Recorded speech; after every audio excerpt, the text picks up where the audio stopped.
Morning, everyone. We'll just give you a minute to have everybody log in, and then we'll get started.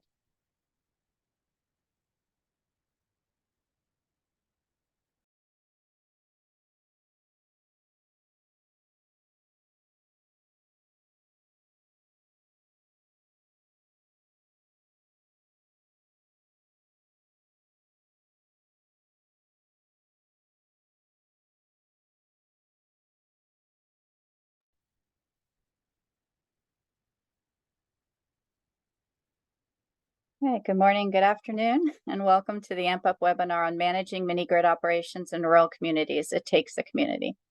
The Advancing Modern Power Through Utility Partnerships AmpUp program is a USAID-funded program centered around peer-to-peer relationships and strong practitioner and stakeholder networks to support net zero goals. AmpUp's consortium offers unique expertise, member and partner networks, and energy sector development experience to implement agile, responsive, and comprehensive support. AmpUp leverages its resources to share global performance improvement methods and practices, providing utilities with a menu of capacity building, technical assistance, and network strengthening options. Consortium members include the United States Energy Association, Arizona State University, Segura Consulting, MK Advisors, and NRECA International. Please join me in welcoming Zoraida Hoffman of NRECA International, who will moderate this webinar. Zoraida?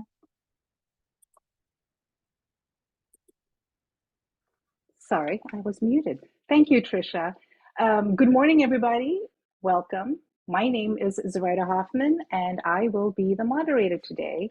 And on behalf of NRECA International, welcome to our discussion titled, It Takes a Community, the second of the three-part webinar series on the challenges and opportunities to operate mini-grids in rural communities. Before we begin, a few housekeeping items and reminders. There will be an opportunity to ask our panelists questions in the last 15 to 20 minutes or so of our discussion. To do that, please use the Q&A option, not the chat box at the bottom of your screen to submit your questions. We'll do our very best to respond to as many as possible. Also, this webinar is being recorded and it will be available in the coming week. 2 weeks ago, another panel shared their experiences on what it takes to operate a mini-grid and keep the lights on for the communities they serve. If you missed it, that session is now available also. Today, our panelists will cover why it's important to get support of the community to successfully operate and maintain a mini-grid. With me today, as you can see, I have panelists who are operating, implementing, and supporting community-owned mini-grids in the form of electric co-ops. First, I have Aaron Massaquoi, who joins us from Totota, Liberia. He is the general manager of the Totota Electric Cooperative, or TEC. NRECA International helped establish this co-op in 2017 with the support from the U.S. Agency for International Development and members of the electric co-ops in the U.S. This co-op's solar-powered mini-grid serves 2,500 people in a town that was without power 5 years ago. Today, their operations are economically self-sufficient and is a model that could lead to more electric co-ops in Liberia. Next, joining us from Alaska in the US is Clay Copeland, the general manager and CEO of Cordova Electric Co-op. This power utility was originally owned by the municipality of Cordova, but in 1978, citizens organized and voted to form a rural electric co-op. And today it operates a mini-grid and is the sole power provider in the remote and coastal community in Alaska. Next, I have Dan Waddle, Senior Vice President for NRECA International, headquartered in Arlington, Virginia. He leads all the activities that promote co-op development and the design programs that offer access to modern electric service in developing countries. NRECA International was established more than 60 years ago with a mission to bring power to communities around the world using lessons learned from the US electric co-op movement. Next, we have Doreen Boyla, who is the program manager for the Zambia Electric Cooperative Development Program, or ZECDP, and she's joining us from Lusaka. ZECDP is implemented by NRECA International with support from Zambia's Rural Electrification Authority and USAID's Cooperative Development Program. The program Program's mandate includes increasing access to renewable electric service in multiple communities and establishing electric co-ops as viable providers of electricity service. And last but not least, we have Emily Varga, Senior Cooperative Development Advisor for USAID's Cooperative Development Program. One of her areas of interest is in empowering local communities and promoting inclusive development. We have a full house today. Welcome, everyone. So here's what we're going to do. Before we begin, we have a poll question for everyone in the audience. And I'm going to, oh, there it is. I think you should be able to see it up on your screen. And the question, I'll read it out, is what is the most important ingredient to ensure the success of a mini grid? Customer satisfaction and support, access to capital, consumer tariffs, or reliability? So if you would go ahead and make your selections. And I've been informed that hosts and panelists cannot vote, which I'm sure everybody here has an opinion. So go ahead and put in your vote, and I will wait for a few seconds to see the results. And then we'll get into the conversation. And for those of you who just joined in, again, there's a poll question for you to submit your answers to. Just take a look. The question should be popping up on your screen. And I think Trisha will pop it up once we get the results of the poll question.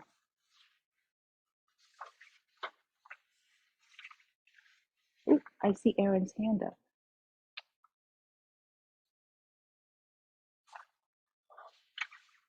Give it a few seconds. Do we have a quorum, Trisha?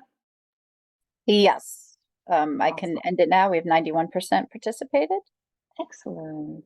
Okay, so I will be ending the poll now. It's last chance to put your answers in. Okay. Let's take a look. Share the results.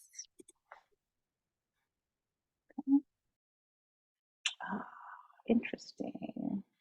So I encourage my panelists to take note. Customer satisfaction and reliability at top of the list. Access followed by access to capital and consumer tariffs. So take note. Maybe you can include some of those points in our discussion today. All right, so speaking of discussions, and I'm hoping Aaron is not having difficulty because we do sometimes have connectivity issues. There you go. Hi, Aaron. So Aaron, I'd like to start this conversation with you to answer the first question. And so TEC was formed about 5 or 6 years ago. And as I mentioned before, it operates a solar mini grid and it serves about 2,500 consumers. And before that, Totota didn't have power, but now the town is growing. You and I have talked about this several times. I'd like for you to share with the audience today, if you could, the role of the community there and the role of the community and the role that plays on TEC's success that you've witnessed over the last few years. Can you share that with us? Thank you. Hello, everyone. My name is Aaron Massakoy, and like Zurera said, I serve as the general manager for the Totota Cooperative. Okay.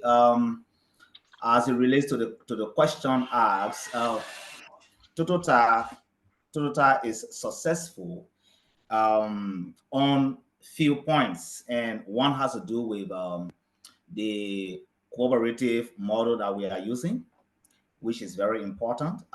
It makes everybody to own the utility, because as per the bylaws, it says the customer are shareholders.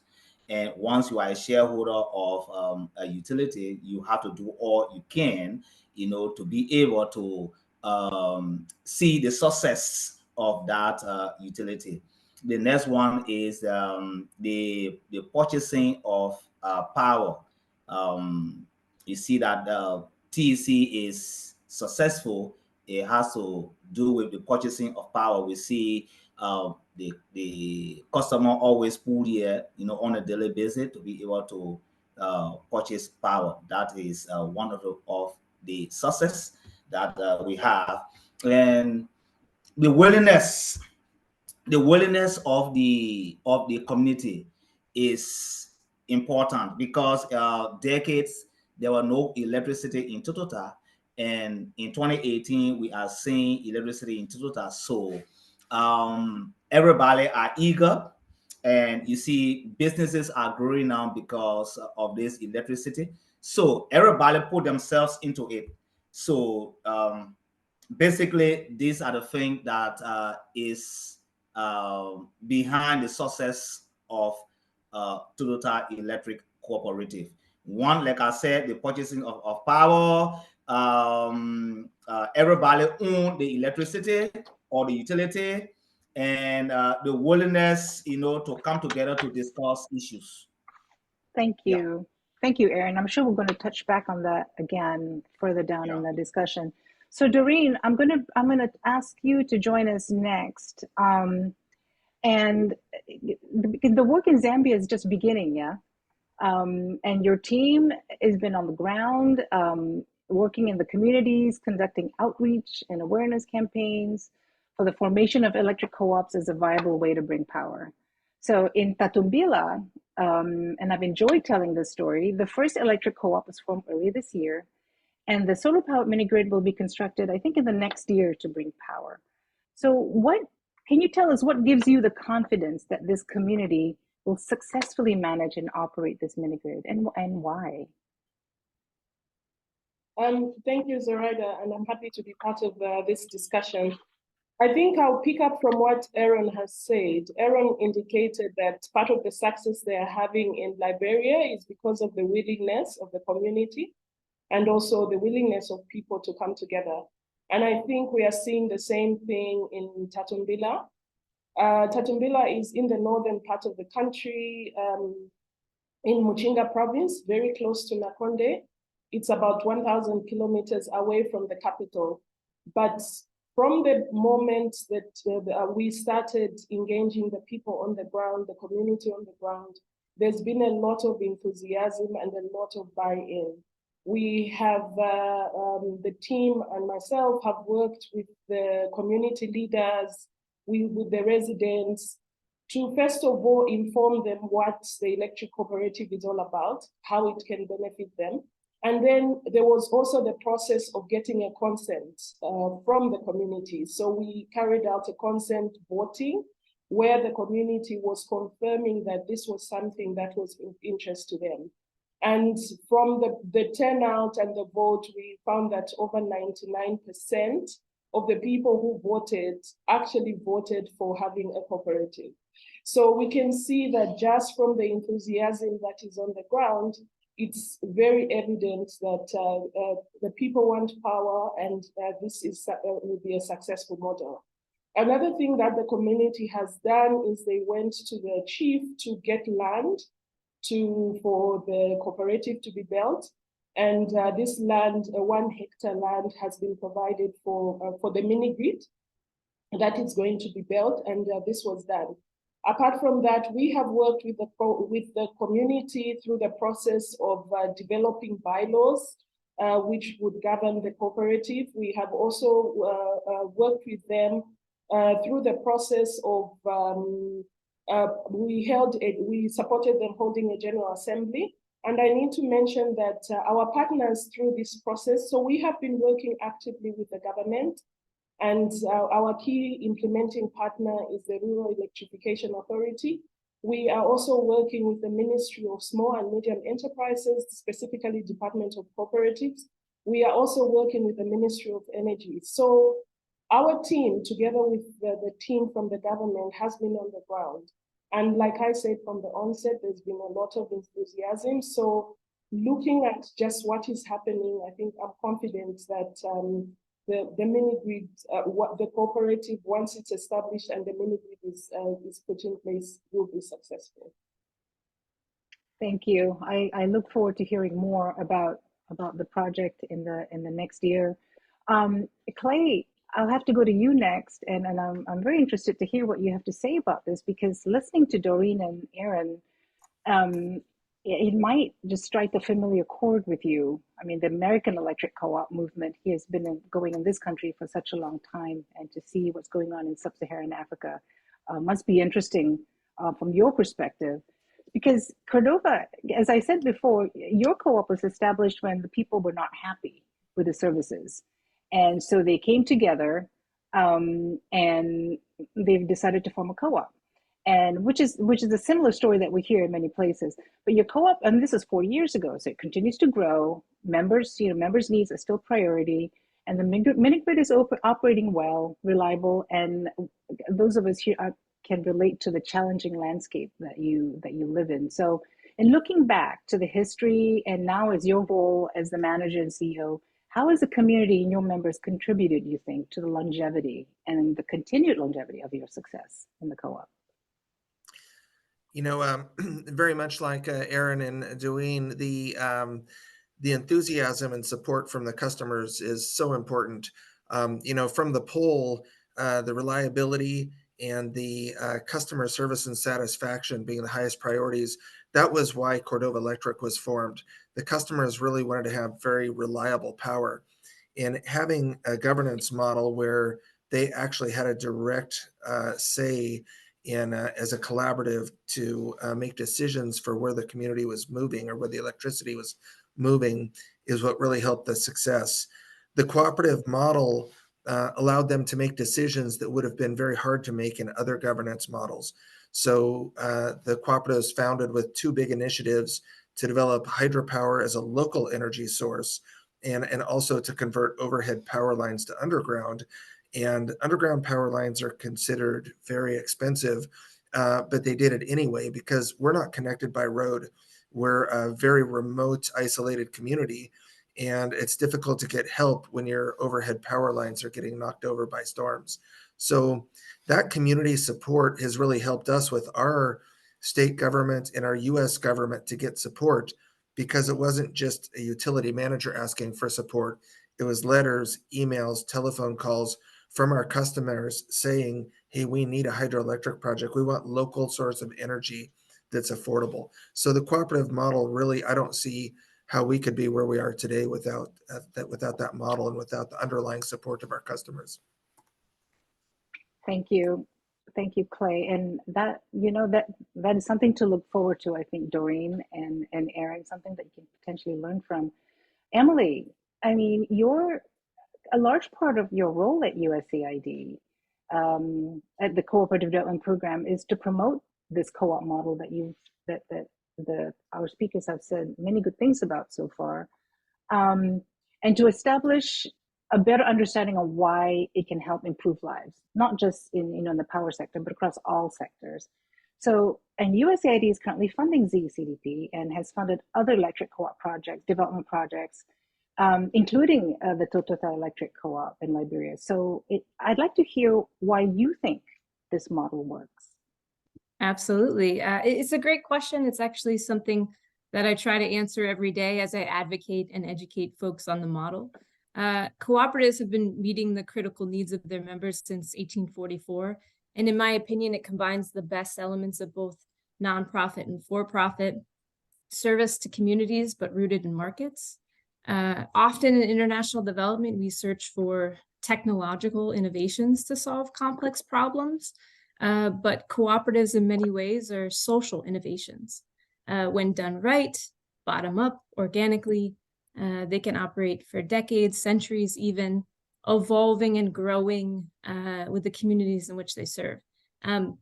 We've invested a lot of research in cooperatives to try to understand why they work, and we've actually learned that individuals join cooperatives for economic reasons, but they actually stay for social ones. So you see that, again, those two elements of for-profit and nonprofit combined, which is a reason why they're serving the needs of over 1 billion households today. Thanks. Thank you, Emily. And just for the latecomers, I've already received 2 questions from the Q&A. My reminder to everybody here is if you have any questions that we'll address later on in this conversation, please put them in the Q&A box, not the chat, and we'll get to these in a little bit. Dan, I'd like to bring you into the conversation. So you've got a lot of experience working with governments and different private entities who have invested in mini-grids. I'd like to hear from you about the state of mini-grids in sub-Saharan Africa, and it's regarded as a sensible solution to power up rural communities. We've heard that several times, but many of these mini-grids, either publicly or privately owned, haven't been sustainable from a financial standpoint. So can you share with us a little bit about what, in your experience, what types of challenges they face, and how would that be different from a community or co-op owned mini-grid? Okay, well, thank you, Zoraida, and thank you for inviting me to participate in the panel. I'd say that in our experience working with rural communities and isolated areas, the biggest challenge in electrification is just that, to manage a generation distribution system with limited resources. So whether it's in the early days of my experience in Latin America, we worked with several hundred isolated diesel-driven mini-grids. Comparing those to grid-tied rural utilities, the isolated mini-grids had a much more difficult time because they had to manage the generation technology and distribution technology as well as run a business. I don't think that the challenges are any different for solar diesel hybrid mini-grids. The technology is more reliable. It's more robust now than it was 30, 40 years ago, without question. But the economic pressures are the same. And I'm not sure that I would characterize the state of mini-grids in sub-Saharan Africa as that many or most are failing. Some are failing. And I think that there is likely a specific story with each challenge that mini-grid operators face. Some will be economic. We have had the mini-grids that we have financed and put into operation, including the mini-grid in Totota, have had pretty significant technological challenges. I think that the most important ingredient is to ensure that the business is operating well, to ensure that the basic functions of billing and collection are managed as efficiently and effectively as possible, and to ensure that there's adequate technical expertise on site. That's the biggest challenge for any rural utility, whether it's a cooperative or a privately owned utility.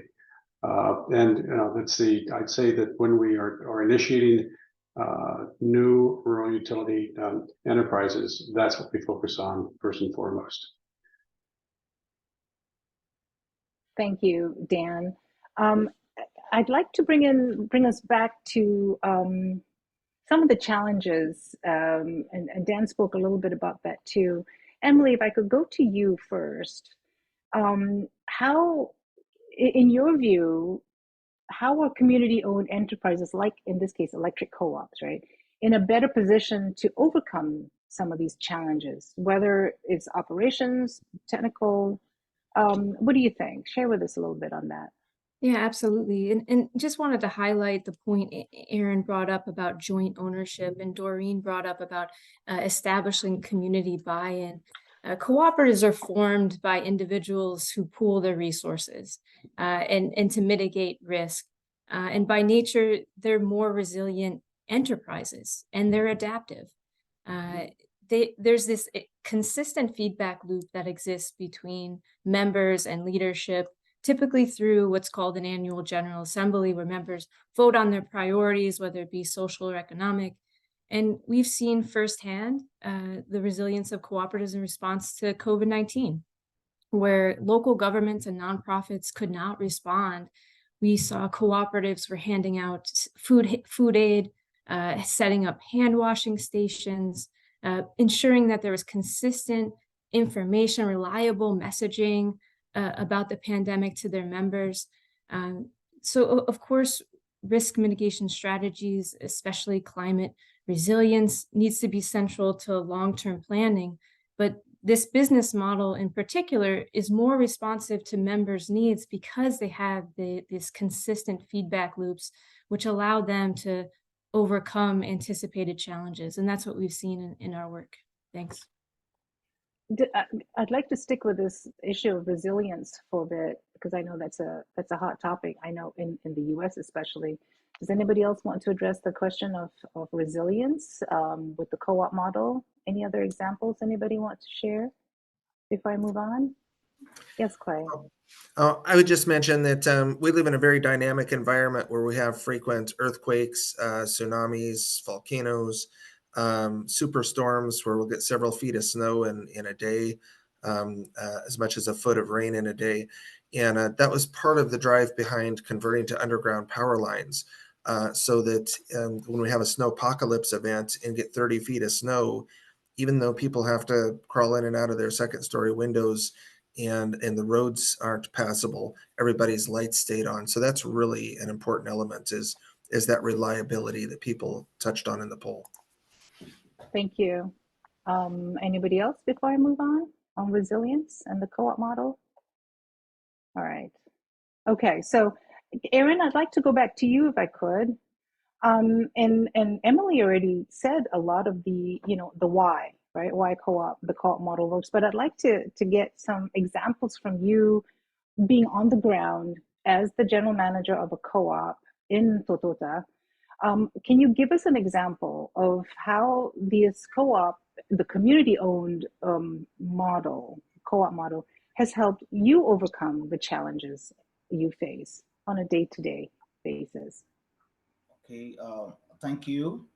The model is very important, and initially, because of the model, we saw the community coming together, and then to be able to provide, the land that we are using currently, where the grid is built. Many times, like one example, we have a fire outbreak at the time on our genset, the permanent genset, and then quickly the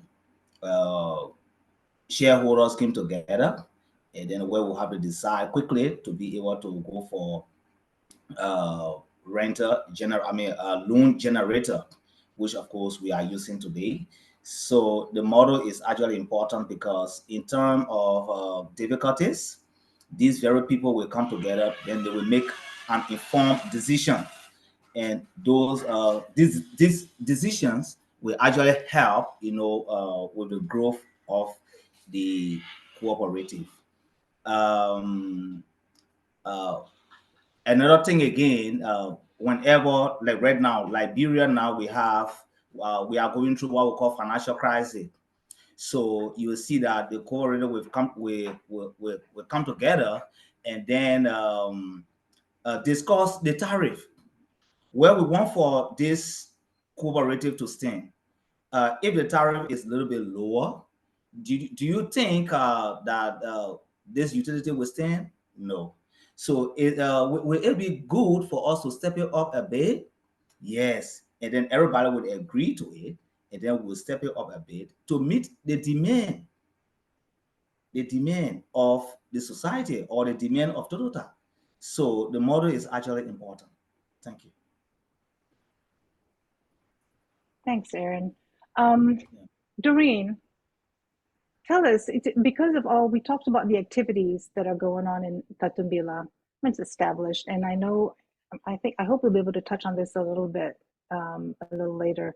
There are other things happening in different regions now, similar to what went on in Tatumbila.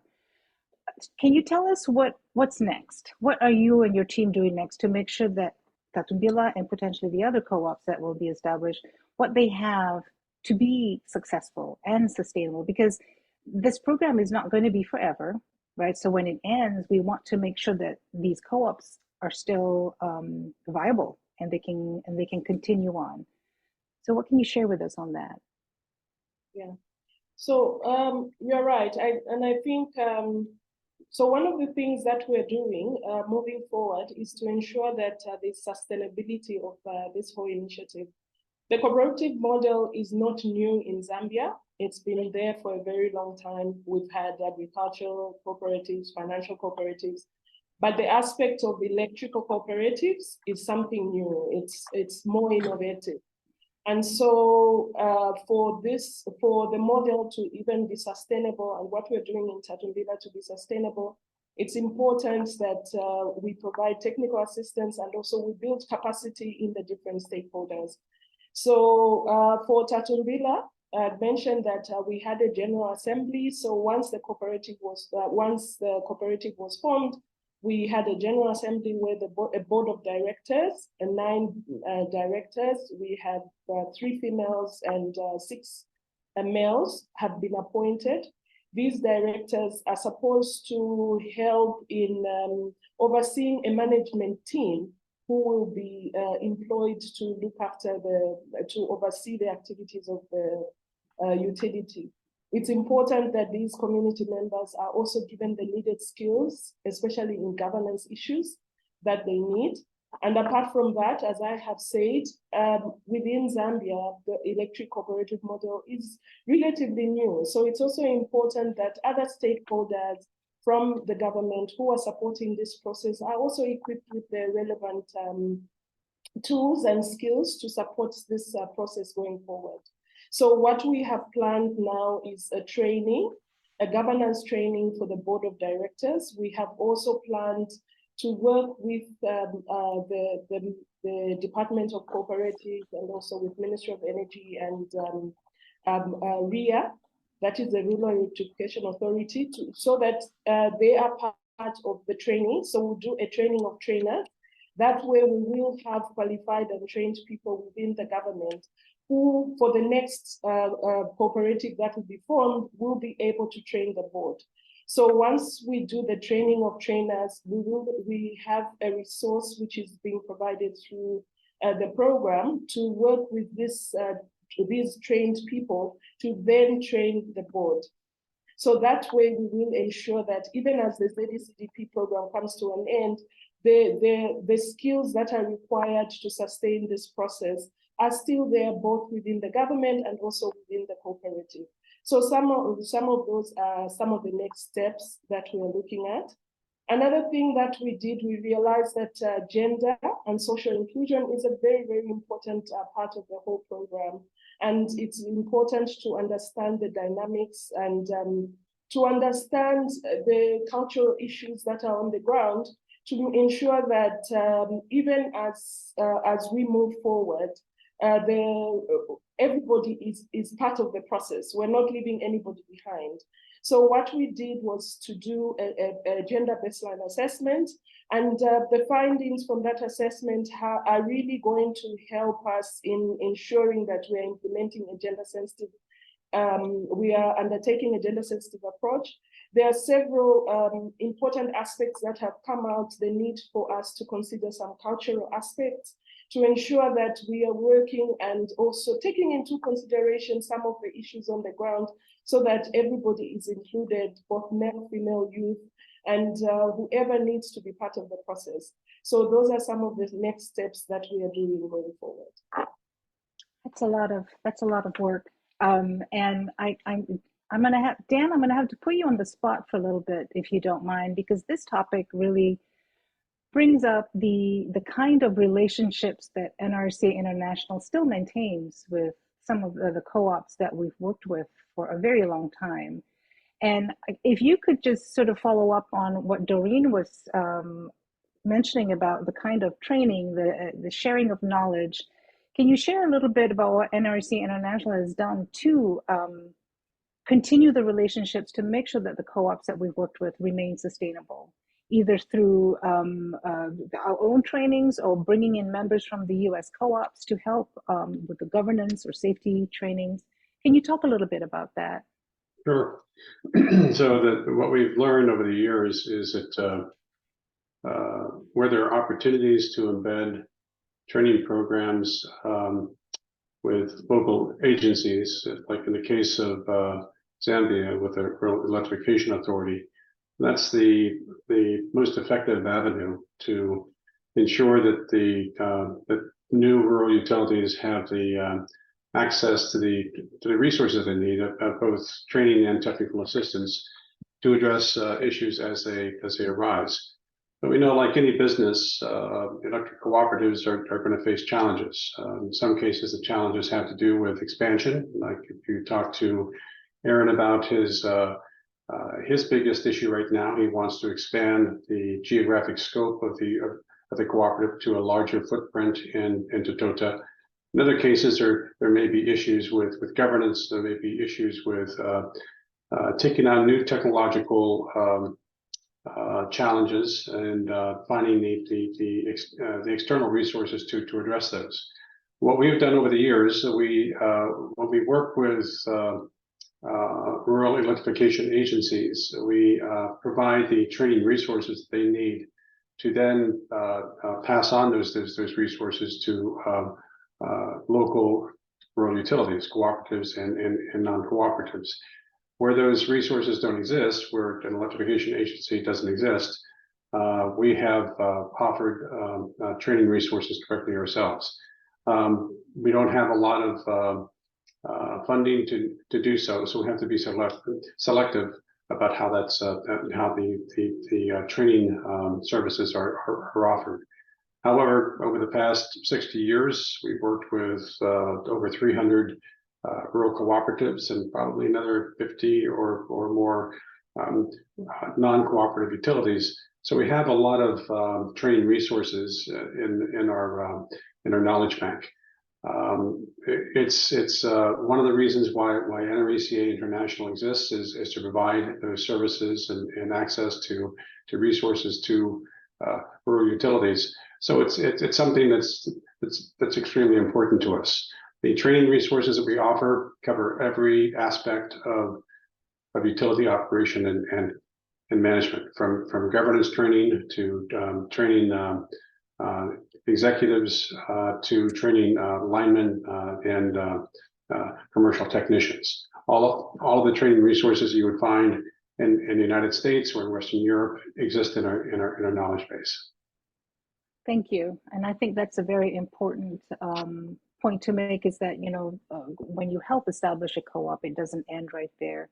We try to make sure, and I see Emily nodding, if it's true. I mean, we try to make sure that they have what they need to continue to succeed. I'd add one more comment. You say that if you walk into a China store, if you break it, you own it. Well, when you start a rural utility, if you build it, you have to own it. You have to own it for some period of time. To me, it's a very serious undertaking. You are creating a public service for that community, and you can't simply build it and then walk away. You have to ensure that the community members know how to operate a rural utility. And I'd like to make one other very important observation. There's an assumption, and I think it's a very natural assumption, that rural people, because they don't have access to the educational resources that people in urban areas have, that they can't manage public enterprises. That's simply not true, right? People are intelligent everywhere throughout the world, but they just need access to training and to technical assistance. And it's really that building that human capital, to me, is the most important thing an electrification institution can do. That's our focus. And while we also we're more of an engineering team than we are anything else, we focus on building human capital. Thank you. Thank you very much for that, Dan. Clay, I have to go back to you on this, since we're talking about the co-op and ownership, and I wonder if you have any insight about how co-ops like the one that Aaron is running and the new co-op in Tatumbila in Zambia, do you have any thoughts about how they can learn from your co-op experience, and how they might overcome some challenges that you might face? I mean, I know we're talking about 2 different locations and 2 different continents and so many differences, but there have to be some similarities that we can connect and how you might be able to offer some insight to help them? That's a great question, Zoraida. And when we founded the cooperative, we had very much very developing world conditions, a very unreliable grid, very little technology, and struggling to have the human resources, as Dan mentioned, to manage it. But take hope in that you can jump to the latest technology. One of the great advantages that Aaron and Dwayne will have is they have the ability to start with a very advanced and very modern cooperative. We were able to jump 3 or 4 generations of technology to become one of the most automated and advanced utilities in the country, in the US, because we had so far to go. I just wanted to add one other thing in the discussion that we didn't discuss beforehand, but one element of cooperatives that's really important is the business incubator concept. And Aaron touched on this just a little bit, but when we hire a lot of our local businesses to do work for the cooperative. When we're building a hydroelectric project, all the welding and cement work and digging, when we build underground lines. So when we hire local contractors, they're not just working for a utility, they're building their own electric system. So there's a very high sense of ownership, and they really lean in. And I just wanted to mention that one real advantage of cooperative is that the support you get not only from the customers, but from the local businesses and the business community that you help create and support, but that also does work for you. Thank you for that point. Does anybody else want to add to that? Because yeah, Aaron, you touched on some of that a little bit, and I brought up I mean, visually, go to Totota now, it's very different than what it looked like just 6-7 years ago when I was there. I assume that's correct. So Aaron, would you like to comment a little bit about the relationship between the businesses and the co-op and how that's a really important thing? Yeah, thank you. When it comes to the businesses in Totota, initially, businesses were like very poor when there were no electricity. You have fewer businesses. There were not many. You know how many businesses, but with the electricity in Totota, now we are seeing a lot of businesses, and people are leaving from the urban area coming to Totota. We are seeing clinics. People are being hospital. As I speak to you, currently we have 2 additional clinics that is under construction. In fact, one is completed and the other one is still under construction because of the electricity. So because of this electricity in Totota, many people are coming in, and it is actually a boost for us because the businesses will help support the growth of the utility or of the cooperative. So, I mean, the relationship there is cordial because we are providing them electricity, and at the same time, they too are giving us, money so that we can be able to run the utility. So, on the overall, the relationship there is cordial, and businesses are actually improving. Educational wise, we see schools. Oh, that is one of the greater things I love to talk about. At first, we used to see many of our people leaving from Totota going to Morovia to go and do their work, their educational work, even laboratory work. You get sick, you have to run to Banga, or you have to go to Kakata or Morovia to be able to do your laboratory work.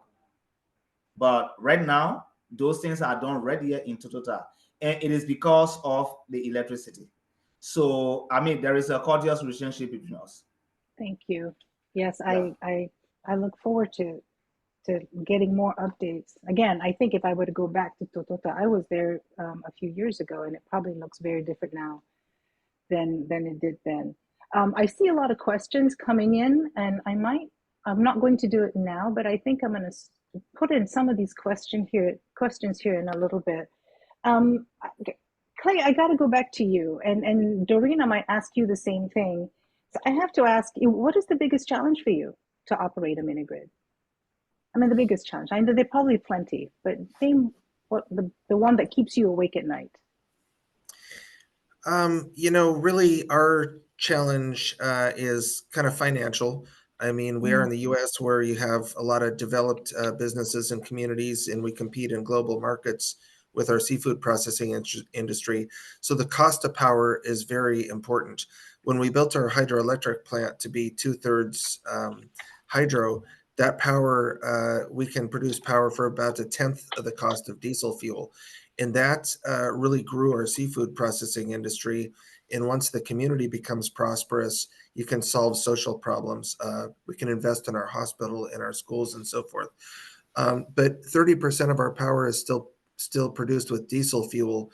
And the one challenge we're trying to do is to get to 100% renewable and further reduce, especially our winter costs when our hydros aren't available, to make the electricity more affordable and to be able to have to provide heating with the electricity with air source heat pumps and new technologies. So we still struggle with to try to keep our rates as low as possible. So it's rates, it's tariffs, as I think we asked during the poll question. I'm going to bring in one question from the audience because it ties in with the financial side of the business here and how it ties in with the co-op development work that that Dan and the team have done. And I'm sure Emily's very familiar with this too. I think we're all sort of familiar with this. And I'm going to read the question. One of the challenges with mini grids is finding investment or capital. Co-ops in the US have benefited from decades of low interest loans from the government, the RUS loans, and we know this. What is the financing source for co-ops like the Liberian co-op mini grid? And what are the prospects of scaling similar finance in sub-Saharan Africa? I mean, we all know that there are more than 600 million people that still don't have electricity access. So how can we, let's talk about this. How can we scale up with low interest financing to do this? Dan, do you want to take this first and then I'll pass it down the line? Yeah, I'd say that the answer is great question. There aren't any easy solutions right now, and especially when you think about it, if you step back and look at the question that is being asked, when you're starting a rural utility, if you're a mini grid developer, you have mini grid developers hopefully have bigger businesses, they have multiple investments, and they if they're a sound company, they can borrow on their balance sheet. If you're starting a new rural utility that's going to be owned by the rural community, they don't have a balance sheet, they don't have a business, they don't have the prerequisites that are necessary to qualify for financing. The utility in Tatota was financed by NRECA International. Contributions that we made directly. We also had a partner, Bandera Cooperative from Texas, just outside of San Antonio, that provided a big part of that cost. I won't say that it was an investment. I would say that we were making an investment in the community, but it was really a donation. So that's a big part of the challenge that I see going forward. Is how can we leverage financing, which is being made available to government entities, electrification agencies, as well as to mini grid developers. The issue that I see is that the governments are investing through national utilities, which have their own challenges in reaching urban consumers. The national utilities in sub-Saharan Africa haven't been particularly successful in expanding rural electrification very effectively. Mini grid developers, on the other hand, have to invest where they can achieve a sufficient rate of return on their investment. And that means in the higher income, larger population centers compared to large cities. These are larger villages. Well, that leaves a very significant gap between areas that can be served by national utilities and by mini-grid developers as well as solar home system operators. And that's where we think cooperatives can play a significant role. Cooperatives have traditionally engaged in business where there is a market failure, when there aren't other sources of capital or means to address demand. They basically are demand aggregators, meaning that they bring together people who can leverage investment.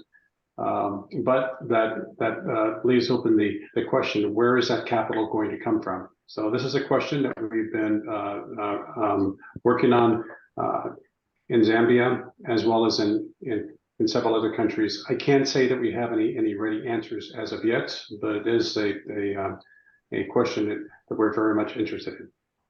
Yeah, I agree. And I've heard this question asked. In fact, some of the questions that have come in touch on the financial and the investment side as well. Does anybody else want to add to that before I move to the next thing?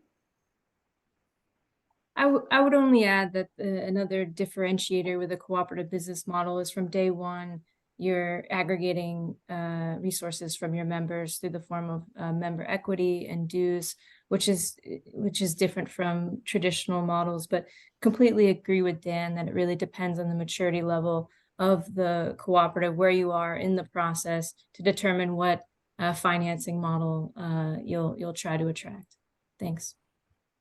Thank you, Emily. I'm gonna pivot a little bit back to the governance, or not the governance, excuse me, the relationship that some of these emerging co-ops have with the government of the country. And Doreen, you mentioned earlier, and I know this too, that we can't do this without the Rural Electrification Authority in Zambia.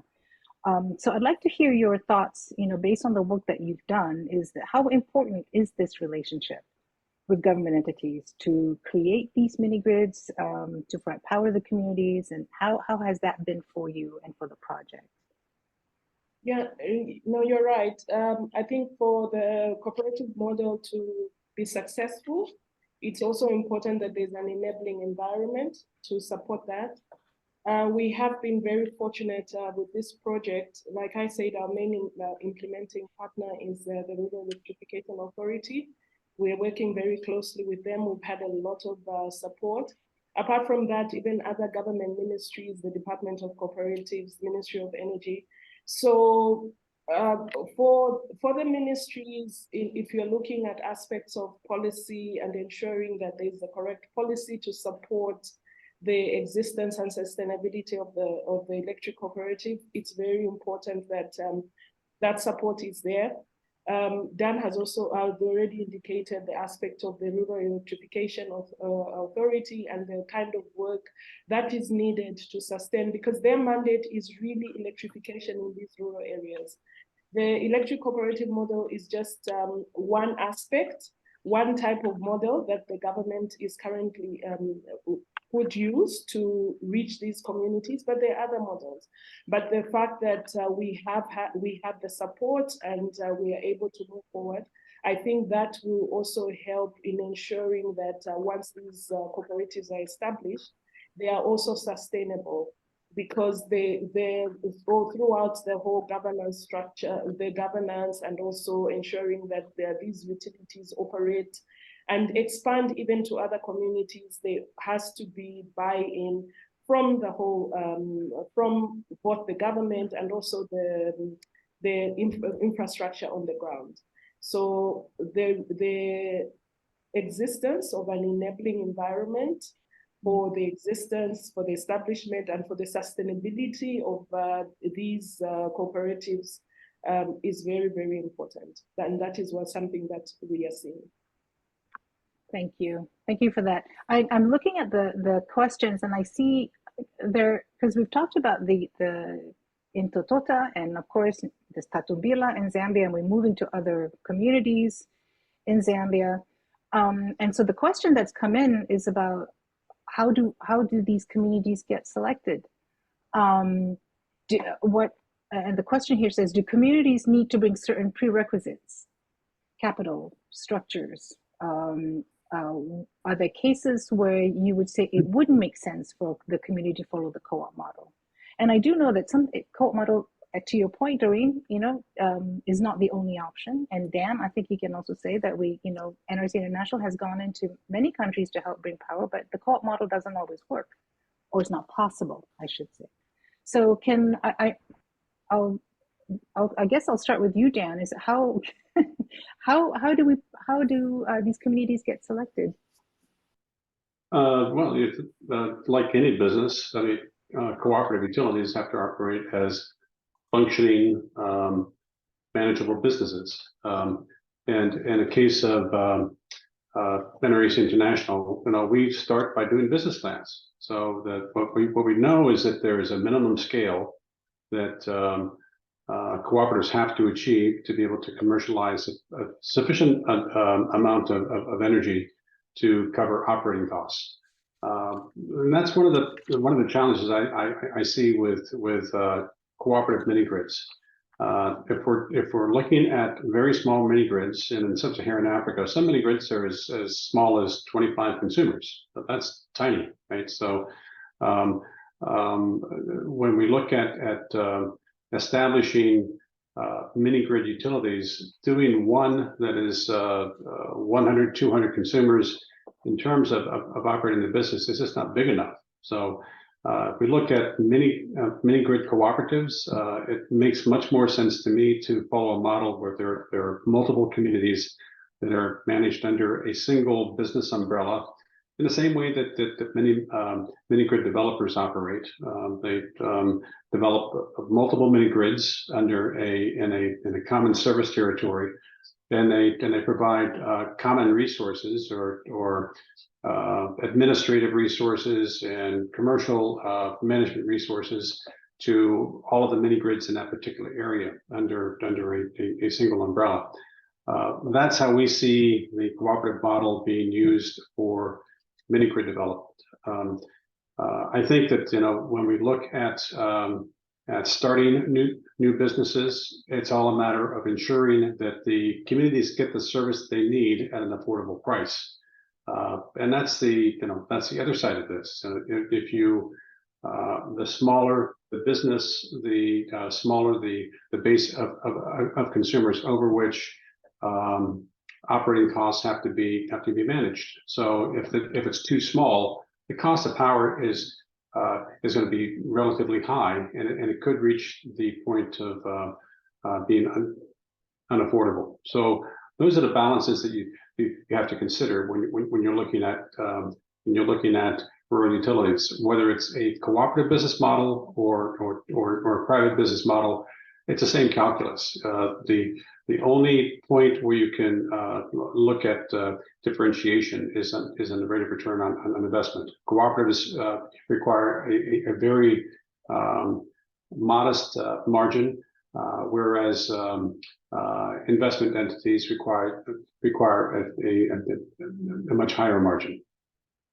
Thank you. And to add to that too, though, when we go into these communities, and Aaron and Doreen, and Doreen, I might point this question to you, and Aaron, you can follow up too, is that, and I think at one point when you and I spoke, Doreen, you mentioned that the people, the communities, and once the team has established that this can actually be financially sustainable from a density standpoint or from a business standpoint, the community has to be willing and to be part of this. And this is why we're having this discussion today. So in your discussions with your team, and you too, Aaron, and what you've seen,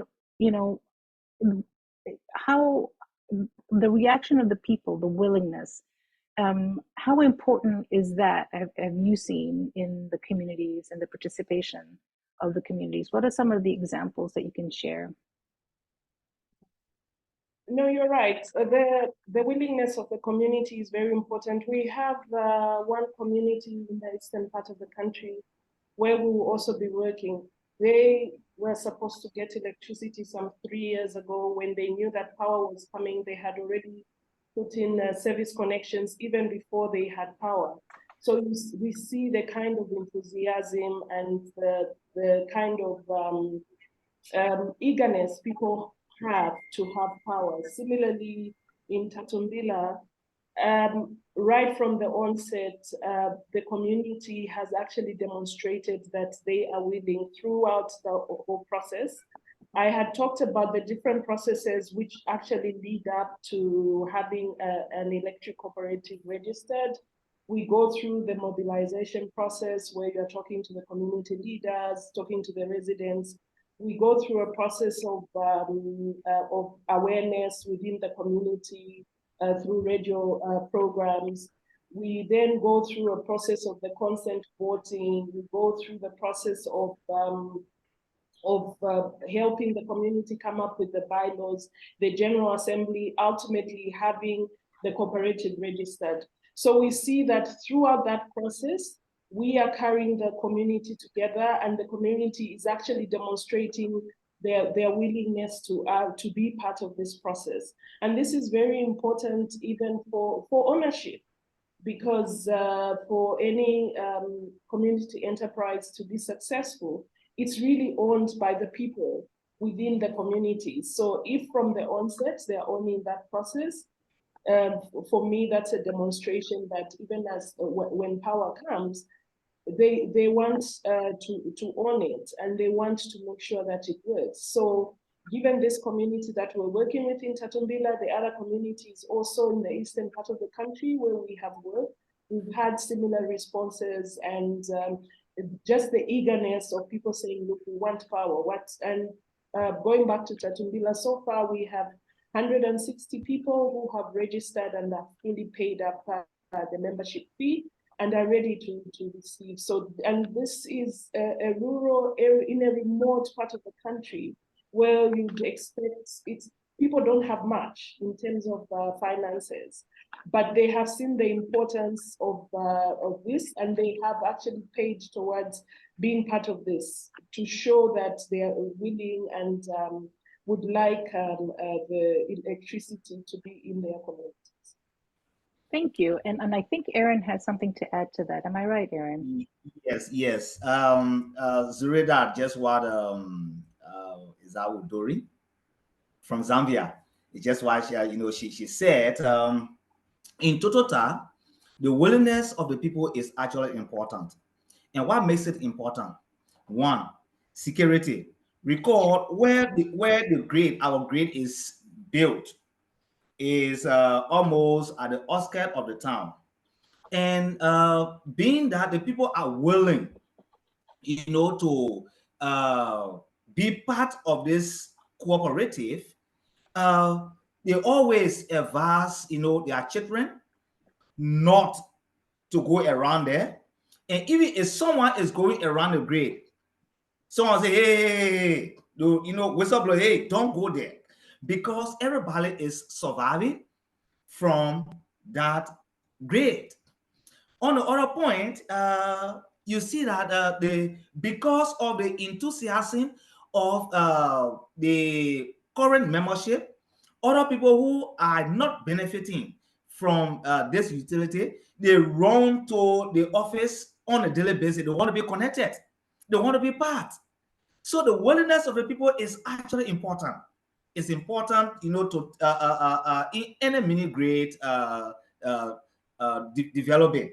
You got to take that as a very, very key. Yeah, thank you. Thank you, Aaron. Clay, was I right to see your hand up at some point? Yes, thank you. And we were a very small utility that had to compete with hundreds of cooperatives across the country and dozens of cooperatives around the state, and have been extremely successful in getting funding. And willingness is a word that kind of is kind of a passive word, where we will accept this, but that's not what I'm seeing from Aaron and Dwayne. And words like enthusiasm and eagerness really speak to passion.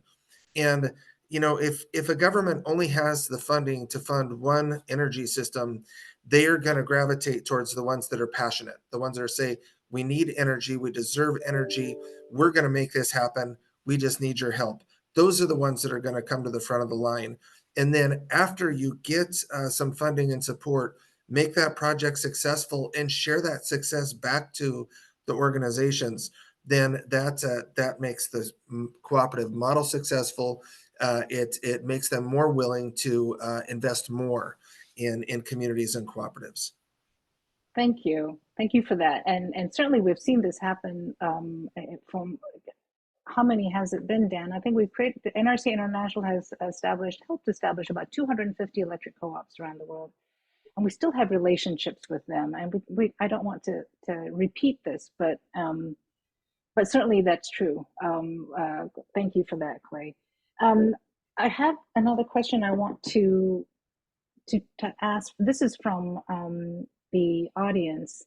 And Dan, I think this might be back at you, about willingness to pay surveys. And the question is, did any of the panelists do willingness to pay surveys to learn what tariff levels would be acceptable?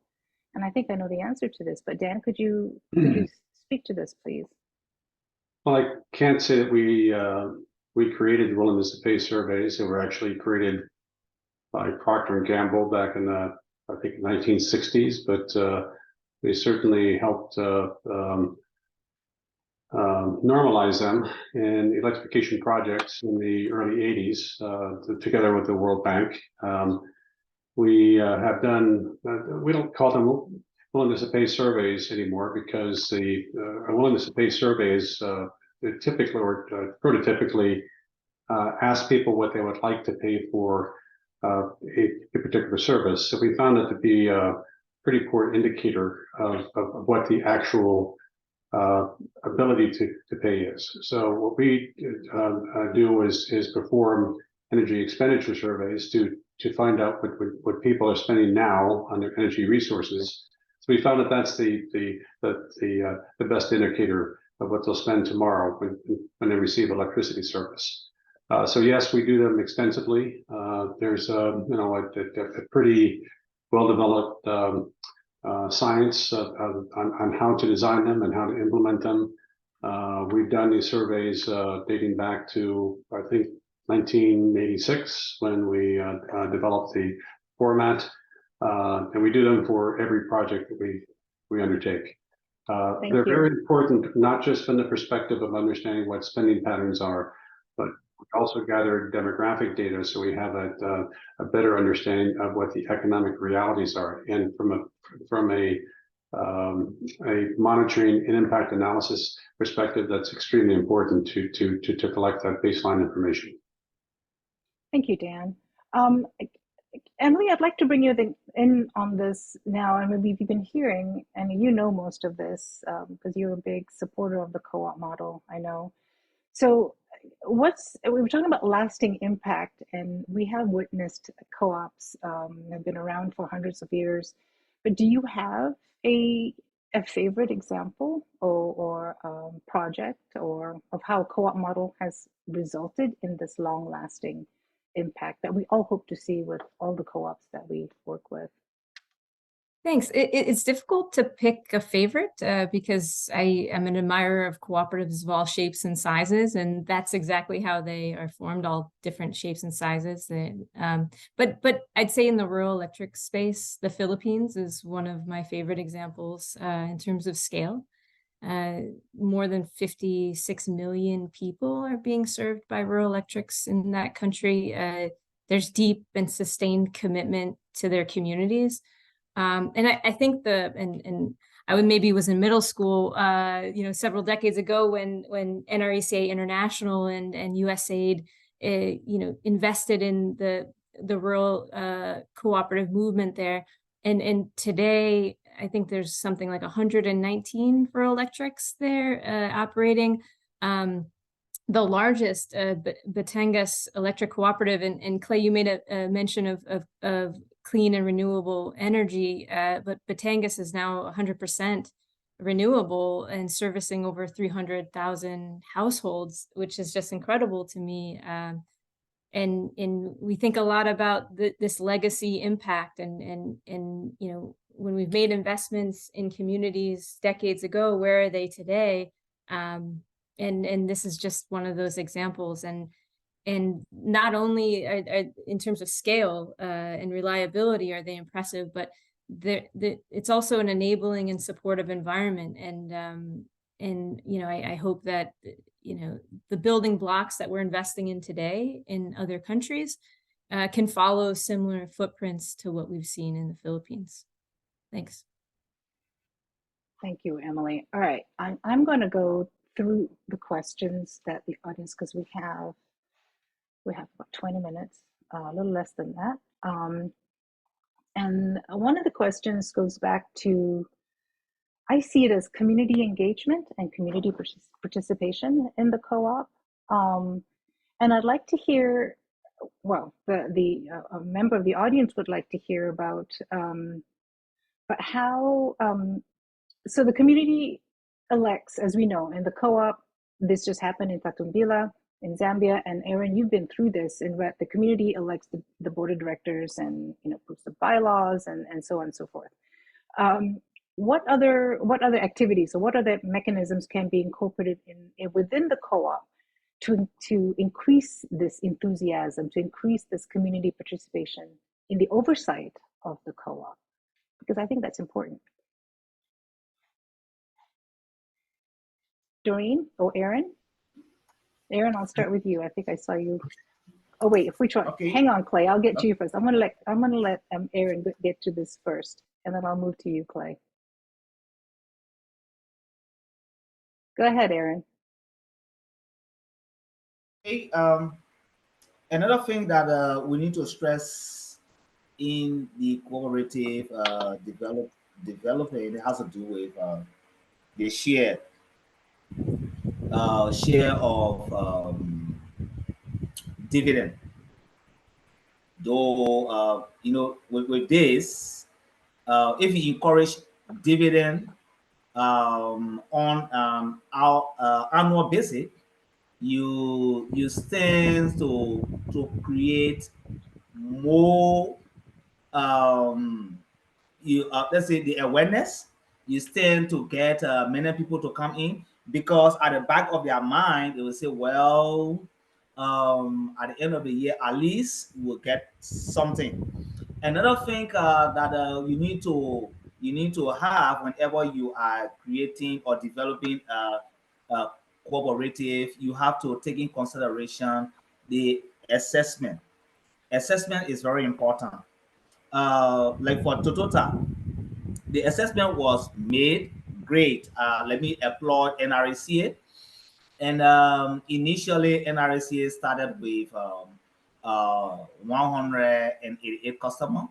And then we took it from there from 188 to now 386. Now, the grade was actually built for 400 customers. So if I talk about assessment, there I'm going. The grade was built for 400 customers, just for lighting in homes. But then, because of the importance of the electricity, we are seeing, you know, businesses coming in. So whenever you and these businesses are coming in, they are using more energy. So that cannot allow us to reach the 400, you know, customer that was initially designed by NRECA. So assessment is actually important, where you have to go and see the nearby town or the nearby communities within that area that you want to build your grid. Other than that, like for us in Totota, you get to know that the grid will become so, the capacity of the grid will be smaller, and then many people will keep coming to you, and then that want to be connected, and then your capacity cannot, and in a run, that may cause, you know, some maybe public uprising. Yes, it may likely bring public uprising, because people need the electricity, and they are just nearby to you, and they are seeing the grid, they are seeing other people benefiting from the electricity, but they are not benefiting. So what mechanism do we use, or do we put in place that will allow these people to be connected to get electricity? So assessment is key. Okay. Is key. Yeah, Thank thank you. you. Go ahead, Clay. Oh, that's exactly one of the successes I was talking about. It's a good problem that there's been such quick uptake in such value on electricity that people are connecting so quickly, and that's a story to share, and it's a success that can help you grow your grid. But we have our annual meeting every year. That's a great way to communicate with our customers. We also hold an annual customer appreciation, just a luncheon where we serve a lunch to all the customers, and our staff can walk around and share some of the things we're working on, help them see more of what the cooperative's doing. And we also engage in the schools a lot. We teach electrical safety in our fourth grade classroom, and those students go home and talk to their parents, and it helps communicate what the cooperative is doing as you're teaching safety. And many of those young people now work for the cooperative because they got excited about it at a very early age. And to Aaron's point, assessment, even after being a cooperative for 40 years, the customer surveys that we send out are very important to us. To get feedback from the customers, to know that we want to hear that feedback, are all important for customer satisfaction. Thank you. Doreen, go ahead.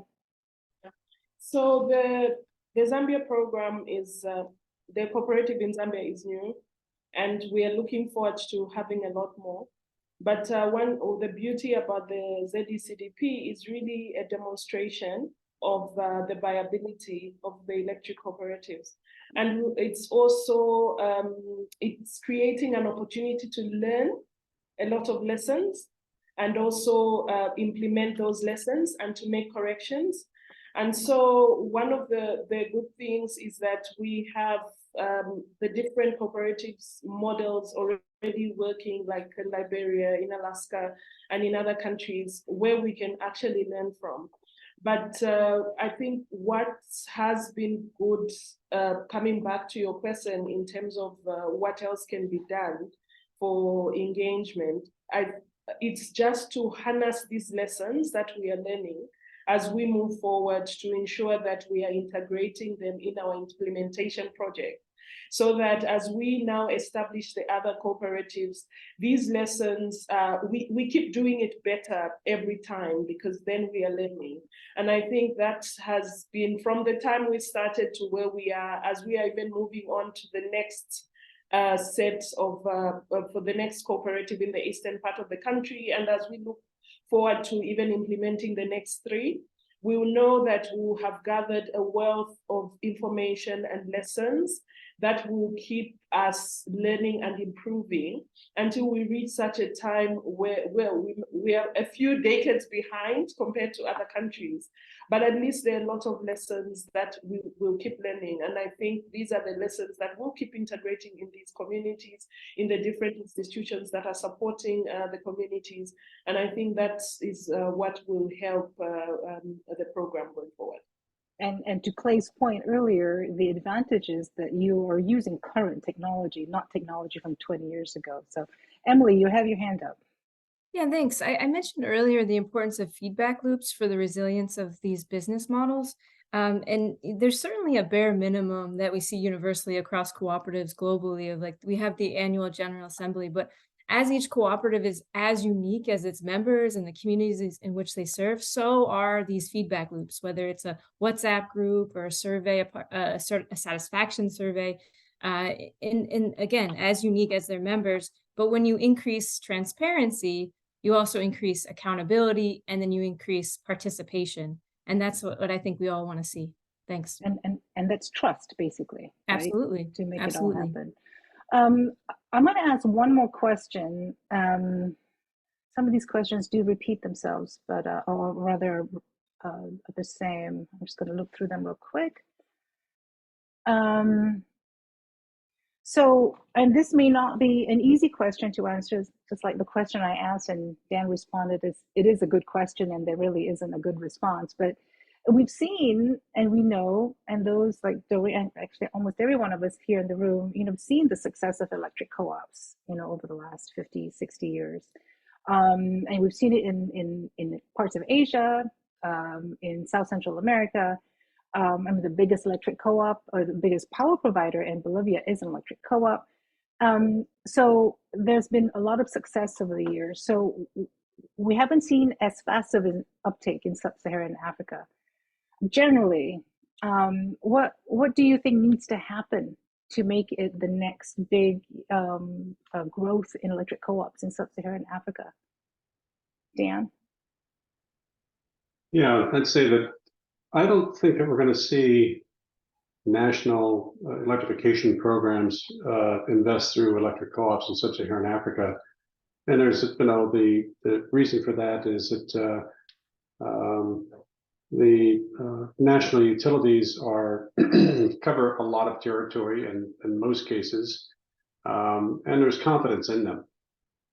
Even in cases where the utilities may have run into financial difficulties. The financial difficulties that most of the utilities have run into have been politically generated by forcing highly subsidized tariffs on utilities that haven't been financed by the national governments. That doesn't mean that there's not a significant role to play for electric co-ops. And again, I think it's a question of the recognition that the electrification programs that are underway now are reaching a point where they're not going to move much further in terms of their penetration into marginalized areas. So it's a matter of recognizing that there multiple business models are required. There are a few cases in the world where electric co-ops have played the primary role in rural electrification. That's not going to be the case in sub-Saharan Africa. I do think that there is a role for them to play. For that to happen, there has to be a recognition of the value of electric co-ops. Most importantly, there has to be a pathway to financing them. I don't see that condition precedent being satisfied as of yet, and that's something I think that's going to take much more advocacy and much more knowledge sharing to happen. Thank you. Does anybody else want to add to that? No? Oh, go ahead. I would just add that, philanthropies are very interested in social return on investments. And sometimes there's opportunities, especially when a cooperative can deliver social value to their community, whether it's a growth of business, independence, improve health and local welfare. That's kind of an alternate path that you can take. And also, I just wanted to mention, that the NRECA and the Cooperative Research Network is a great resource, and they're technical experts in the U.S. Department of Energy. But what you find is that really cooperatives working directly with each other, especially to share their failures, as Doreen was talking about, those other cooperatives become your best resource and help you avoid some of the mistakes that sister cooperatives, we call them, make, and also recognize and pursue some of the successes. So the cooperative network is great because you have a lot of organizations that have the same business model, same challenges and opportunities, and they can work together between communities, even between countries, to electrify and advance. Thank you. Yeah, and I know we do get a lot of support and participation from the U.S. Electric co-op movement to the work that we do in different countries in many forms. Dan, did you want to add to that? With regard to philanthropies? Oh, no, I just saw that you unmuted yourself and I thought you had something to add, but if there's something you want to add, go ahead. No, I guess I would say that in terms of philanthropic investment in rural infrastructure. Yes, there is some interest. We haven't seen an interest specifically in investing through cooperative models yet, or the cooperative business model. But you know, it could be that there just hasn't been enough discussion with them. We have certainly approached several philanthropic institutions. We have our own fundraising activity, but you know, what I would say is that when you look at the need to finance rural utilities in sub-Saharan Africa is probably about $200 billion, right? It's a big number across the board. We look at the need for electrification investment. We've done, I think, about a dozen national electrification plans, and each one has, you know, the investment requirements range from a low of about $2 billion up to $8 billion for each program. So there's a lot of money needed. There's a relatively small amount of money which has been allocated thus far through national governments and through private institutions. The need is great, and the resources which have been allocated are much more modest. Thank you. All right. It's almost time to close this out, but before I do any of you have anything else you want to add to the conversation? No? Are we good? We just there is a question that I don't think that we've addressed, and maybe yes. I can say a few words about it. The question about technological challenges. You know, if we're talking about mini grid challenges, I think the challenges are pretty straightforward. The principal issues I see is that some of the mini grid architectures which have been applied aren't properly grounded. So we see problems emanating from lightning strikes, and that principally has to do with damage to the controls that are used in the mini grids, and in some cases going down into the battery systems. Battery systems themselves, it's the most important or the most expensive part of a mini grid generation system, and it's also, in my view, the most sensitive. We've had significant issues with battery systems and mini grids we've installed in Haiti, in Liberia, and in Uganda. You know, when we talk about any mini grid technology, any generation technology, you know, generation technologies have matured in recent years, but they're not without problems. So all I would say is that whenever one designs a mini grid, you have to expect problems to occur and to be ready to address them. And that means, you know, ensuring you have a very well developed relationship with your supplier, and ensuring that you have the proper guarantees in place when things go bad. Thank you, Dan. All right, we have 2 minutes, and I think I have to close this out. This is your last chance to do a 30-second final statement. Anybody? Okay, yeah. You have 30 seconds, Aaron. Yeah, thank you. You know, Dan said it all. However, another challenge that I would like to stress here, like for Toyota, has to do with access to finance. To be able to get finance from government and even in a bank to do other work, you know, is a little bit difficult. In a bank here, we see that the interest rate is so high, like in some bank we say 25%, some 30%, which is very high. And this is actually challenging. And then the next challenge, like Dan said, has to do with the equipment.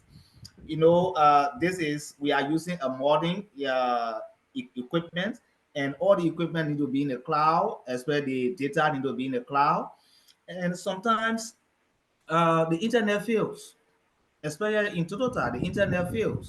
And if that happens, sometimes, over the week, we catch some tough times. So basically, these are some of the challenges that we go through. Thank you so much. We have many, but let us stick to it because time. That was 1 minute, not 30, but that's good. All right, I have to close this out because technology will shut down on us if I don't. So before I end the session, though, I'd like to remind that the third and final webinar of this three-part series will be on November 8th, and it's titled "It's a Business," and much of what will be discussed we touched on also here a little bit today. We'll have another panel that will discuss how they've reduced commercial losses, increase efficiency in challenging environments, and implementing innovative technology solutions. It sounds like this might be able to help some of our panelists here today. So I'd like to thank all of you who've come and joined us from many different parts of the world for taking part in, taking the time to share all this knowledge and experience with us. Thank you, USAID, and thank you, USEA, for making this possible. And thank you, of course, to all the attendees for being here today. Thank you again, everybody. And see you on November 8th. Thank you. Thank you. Bye. Thank you. Bye-bye. Bye. Take care. Thank you.